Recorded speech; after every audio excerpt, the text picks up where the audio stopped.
Your mother signed this to ensure I was taken care of. I've already listed the house. You have exactly 1 hour to pack your trash and get out before I change the locks. Brittany is moving into your room. That is exactly what my stepfather said to me minutes after we buried my mother. He didn't even pretend to be sad. He just threw a document onto the desk right in front of my face. I looked down at it. A quitclaim deed. It was dated 3 days before my mom went into a coma. The signature was a shaky, jagged mess that looked nothing like hers. It was a forgery. A desperate, clumsy forgery. Then I looked out the window and saw the black SUV with 2 heavy-set men watching the house. It all made sense. Stephen wasn't just greedy. He was terrified. The loan sharks had come to collect, and selling my mother's home was his only way to pay them back. I didn't scream. I didn't beg him to let me stay. I just picked up my bag and looked him dead in the eye. Enjoy the house, Stephen, I said. While you can. I bet you've never seen a man sell his own soul for a quick payday. Only to realize he signed the receipt in disappearing ink. If you've ever dealt with family who valued money over your existence, tell me in the comments. What was the moment you knew they were done with you? 2 hours later, I was sitting on a bare mattress on the floor of a studio apartment that smelled like stale coffee and desperation. It was a sharp drop from the velvet armchairs and mahogany finishes of the Rosewood estate, but at least the air here was clean. It didn't smell like betrayal. I looked around at the few boxes I had managed to drag with me. My clothes, my laptop, and the few small keepsakes I had salvaged before Stephen changed the locks. For the last 6 months, my life had been a blur of hospital monitors and hushed conversations with oncologists. I slept in a plastic chair next to my mother's bed so many nights that my spine felt permanently curved. I was the one measuring out morphine doses. I was the one managing the estate's bills, balancing the accounts that Stephen was actively trying to drain. Every time I questioned a $5,000 withdrawal for a business trip, he'd look at me with that patronizing sneer and tell me I didn't understand high finance. I understood it perfectly. I understood that while I was wiping my dying mother's brow, he was wiping out her savings at the casino. Then he brought Brittany home. He introduced her as a private nurse hired to help with palliative care. But I noticed things. I noticed she spent more time in the master bedroom than the sick room. I noticed the way she looked at the antique vases and the silver, appraising them like an auctioneer. She wasn't there to check vitals. She was auditioning for the role of the grieving widow, before the position was even vacant. The rage I felt sitting on my studio floor wasn't just about the eviction, it was about the performance I'd watched earlier that morning.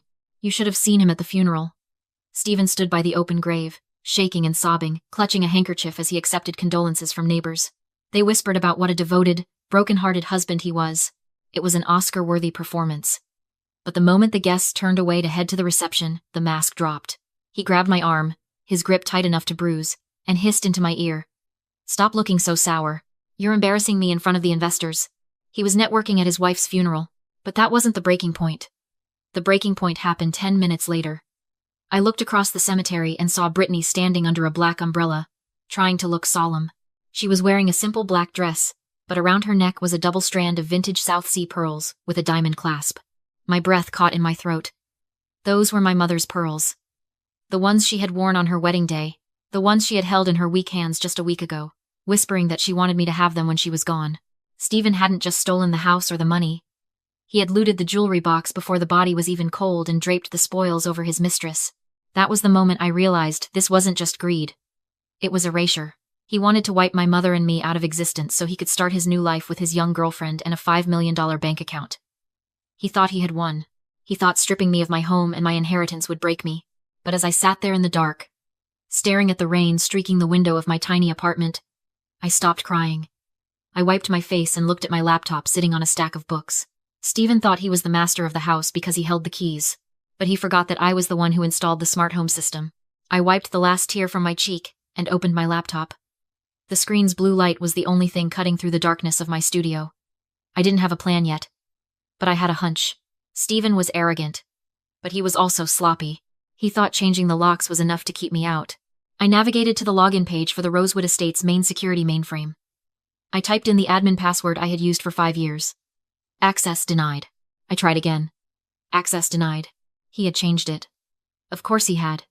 He wasn't a tech genius, but he was paranoid enough to lock the digital front door. For a second, panic flared in my chest. If I couldn't get into the system, I couldn't prove anything. But then I remembered the blind spot. Stephen didn't know about the secondary system.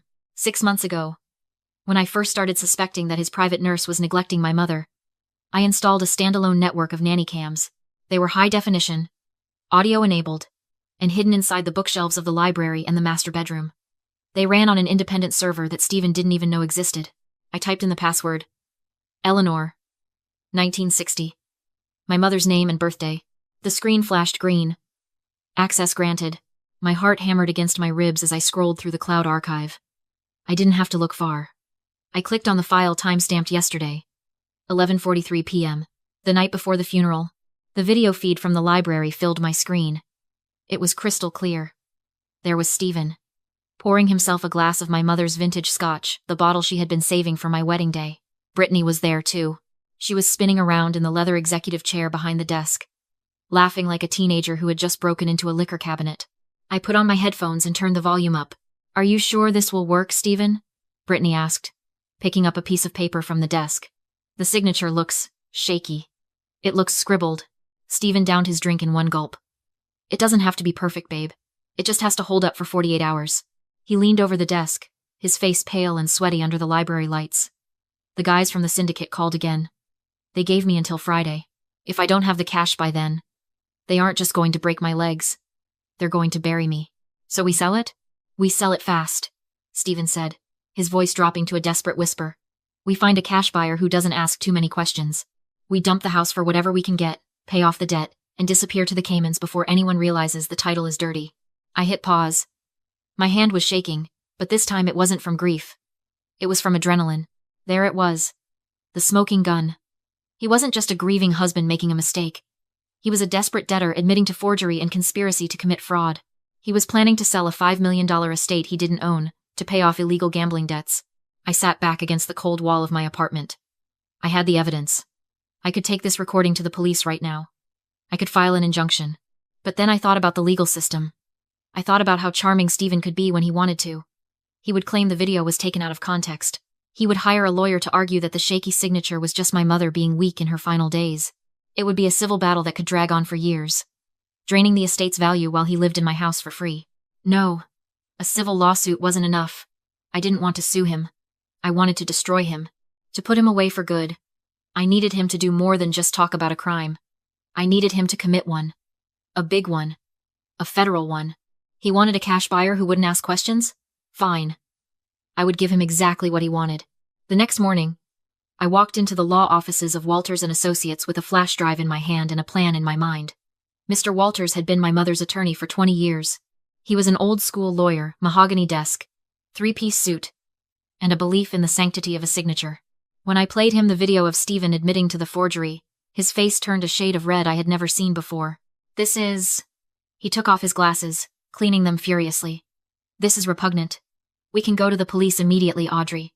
We can get an emergency injunction to stop the sale. We can have him removed from the property by tonight." "No," I said. "An injunction just stops him. It doesn't punish him. He'll claim he was under duress. He'll claim he didn't know the deed was fake. He'll find a way to wiggle out, and he'll spend the next 10 years living in my mother's house while we fight in probate court." I leaned forward. "I don't want to stop the sale, Mr. Walters. I want him to go through with it." Mr. Walters stopped cleaning his glasses. He looked at me. Really looked at me. And a slow, sharp smile appeared. He opened his drawer and pulled out a heavy, cream-colored file. "You know," he said, tapping the folder. "The irony is that he didn't need to do any of this. Your mother knew he was terrible with money, but she didn't want him homeless. This is her actual last will and testament." He slid a document across the desk. I read the highlighted clause. "Life estate. She left him a life estate," Walters explained. "It means he had the legal right to live in the Rosewood estate rent-free until the day he died. He would have had a roof over his head forever. But there is a condition." He pointed to a paragraph in bold text. Clause 4. "Any attempt by the life tenant to sell, mortgage, or transfer the title of the property shall be considered a repudiation of this gift, immediately voiding the life estate and reverting full possession to the remainderman." "The remainderman is you," Walters said. "If he had just sat still, he would have had a home. But by trying to sell it, he's not just committing fraud. He's legally evicting himself." It was perfect. It was the final nail in the coffin of his greed. "Let's help him dig the hole," I said. We spent the next hour setting the stage. We couldn't use a real buyer. I wasn't going to let an innocent family get mixed up in this. We used a shell entity Mr. Walters managed for high net worth privacy. Something vague and corporate. Triton Holdings, LLC. We drafted the email. We didn't offer the full $5 million, That would be too suspicious. Desperate men get spooked when things are too easy. Subject: cash offer, Rosewood property. Offer: $4.8 million. All cash. 48-hour close. Condition: buyer requires immediate closing to satisfy a 1031 tax exchange deadline. The 1031 exchange was the detail that sold it. It's a real estate tax loophole that requires buyers to reinvest money within a strict time frame. It explained the rush. It explained the cash. It made the urgency feel corporate, not magical. We sent the email to the address Stephen had listed on the for sale by owner site he'd hastily thrown up. Then we waited. It took 11 minutes. My phone, still linked to the smart home system, pinged with an audio alert from the library. I put in my earbuds. Brittany, look at this. Stephen's voice was shaking. 4.8 million. Cash. They want to close in 2 days. Do it, Brittany squealed. Take it. No, Stephen said, his voice dropping into that arrogant tone I hated so much. They're in a rush. That means they're desperate. I can get more.